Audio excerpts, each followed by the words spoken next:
تو یہاں مومن کے ساتھ بھی یہی سچویشن ہے۔ تو اس وجہ سے یعنی وہ محبوب کو کہتے ہیں کہ اس نے ان جھوٹے الزامات کے سبب عاشق سے جو سلوک برتنا ہے اس کی اسے کھلے عام اجازت ہے۔ یعنی وہ چونکہ اگر وہ زندگی گزارنا چاہتا تو وہ رقیب سے اس کے متعلق گواہ طلب کرتا، اور ظاہری سی بات ہے کہ رقیب اس میں جھوٹا ٹھہرتا، کیونکہ اس کی یہ تہمتیں ہی تھیں جو عاشق پر لگائی گئیں۔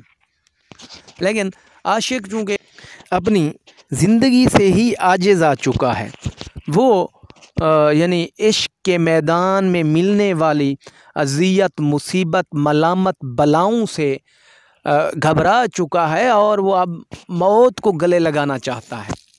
اس لیے وہ محبوب سے یہی کہتا ہے کہ اب ان تہمتوں کے خلاف تمہارا جو دل چاہے وہ سزا دو، یعنی تم زیادہ سے زیادہ مجھے جان سے ہی ختم کر دو گے تو میں بھی اپنی جان سے عاجز آ چکا ہوں اور موت کو گلے لگانا چاہتا ہوں۔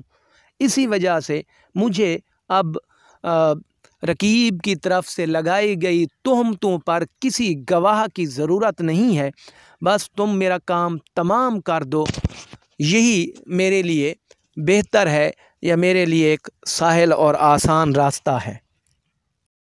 5واں شعر ہے: بے روئے مثل ابر نہ نکلا غبار دل، کہتے تھے ان کو برق تبسم ہنسی سے ہم۔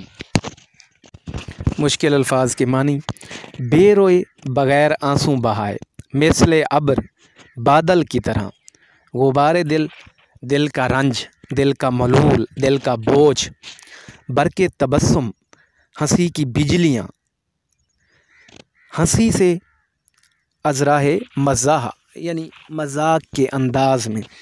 مفہوم دیکھیے، ہم مذاق میں محبوب کی ہنسی کو بجلی سے تشبیہ دیتے تھے، یہ مذاق سنجیدگی کی شکل اختیار کر گیا۔ اب محبوب کے ہجر میں بادل کی طرح روئے بغیر میرے دل کا بوجھ ہلکا نہ ہو سکا۔ محبوب کی ہنسی عشاق کے لیے بڑی اہمیت کی حامل ہے۔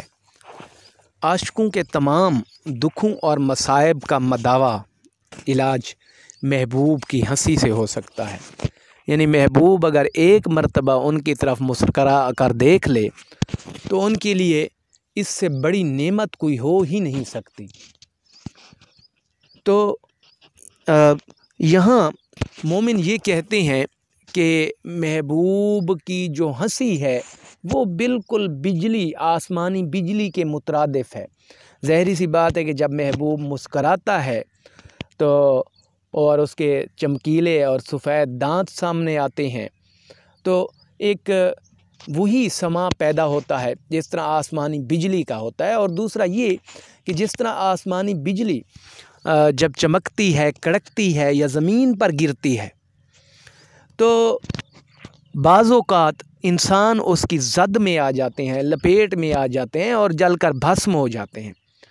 بالکل اسی طرح جب محبوب مسکراتا ہے تو محبوب کی ہنسی کی زد میں آ کر جو عشاق ہیں ان کا دل جل اٹھتا ہے، بھسم ہو جاتا ہے، یعنی وہ اس کی محبوب کی ہنسی کی کسی صورت تاب نہیں لا سکتے۔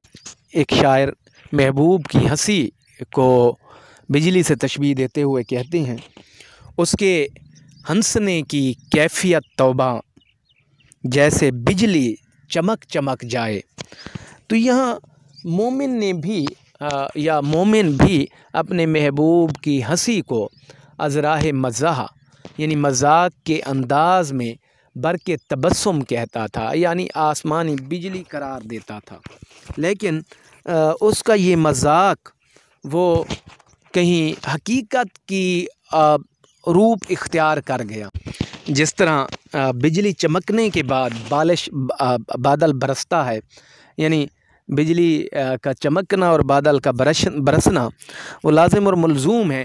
عاشق یا مومن کہتے ہیں کہ ہمارے ساتھ بھی بالکل ایسا ہی ہوا، یعنی یا تو ہم وہ مذاق میں محبوب کی ہنسی کو بجلی سے تشبیہ دیتے تھے، اور جب بجلی نے اپنا کردار ادا کر دیا، یعنی وہ چمک اٹھی، تو اس کے بعد بادل نے برسنا تھا۔ تو یہاں کہیں اپنی آنکھوں کو بادل قرار دیا ہے، یعنی پھر محبوب کے فراق میں، محبوب کے ہجر میں، یا محبوب کے ہم سے رخصت ہونے کے بعد ہم بادل کی مانند روئے، یا اپنے جذبات پر وہ ضبط نہ کر سکے، اور ہمارا مقدر پھر بادل کی طرح، یا ہماری آنکھوں کا مقدر پھر بادل کی طرح برسنا ٹھہرا، یعنی ہم پھر مسلسل رنج و غم سے ہمارا تعلق قائم ہو گیا محبوب کے جانے کے بعد، اور ہماری آنکھیں مسلسل برستی رہیں۔ اور یہ ہجر کا، فراق کا جو غم تھا، یہ اس قدر شدید تھا کہ دل کا یہ ملول روئے بغیر نکل ہی نہیں سکتا تھا۔ اسے تزکیہ نفس یا کتھارسس کہتے ہیں۔ آپ کے لیے ایک میں عمومی مثال آپ کے سامنے رکھتا ہوں کہ اگر کسی کا کوئی عزیز فوت ہو جائے اور وہ اس کی لاش پر بیٹھا رو نہ رہا ہو، تو کیا کہا جاتا ہے کہ اسے رونے پر مجبور کیا جائے، یا اسے رلایا جائے، کیونکہ اگر وہ نہیں روئے گا تو غم اندر ہی اندر اسے کھا جائے گا، یا یہی رنج و غم اس کی موت کا بھی سبب بن سکتا ہے۔ تو یہاں مومن بھی یہی کہتے ہیں کہ محبوب کے رخصت ہونے کے بعد پھر روئے بغیر ہمارے اندر کی تطہیر نہ ہو سکی، ہمارے جذبات کا تزکیہ نہ ہو سکا، پھر ہم یعنی بہت زیادہ روئے۔ رونے سے کام بس کے اے شب ہم نشیں رہا، آنکھوں پہ کھینچتا میں سرے آستین رہا، یعنی پوری راتیں پھر روتے ہوئے گزر جاتی تھیں۔ یا بادل جس طرح جب برستا ہے وہ خشکی اور تری میں فرق نہیں رکھتا، یعنی ہر طرف پانی ہی پانی دکھائی دیتا ہے۔ تو مومن کہتے ہیں کہ ہم بھی محبوب کے رخصت ہونے کے بعد اس طرح رونا ہمارا مقدر بن گیا۔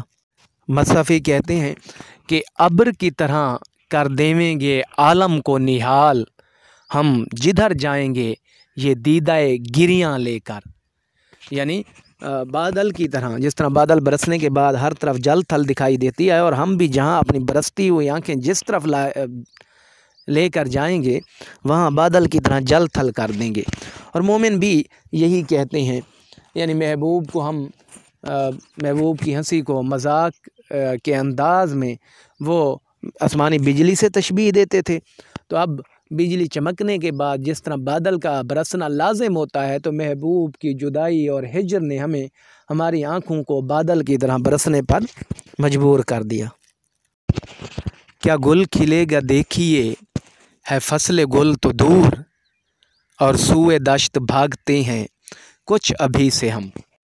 مشکل الفاظ کے معنی: گل کھلنا، انوکھی بات ہونا، محاورہ ہے گل کھلانا، عجیب بات ہونا۔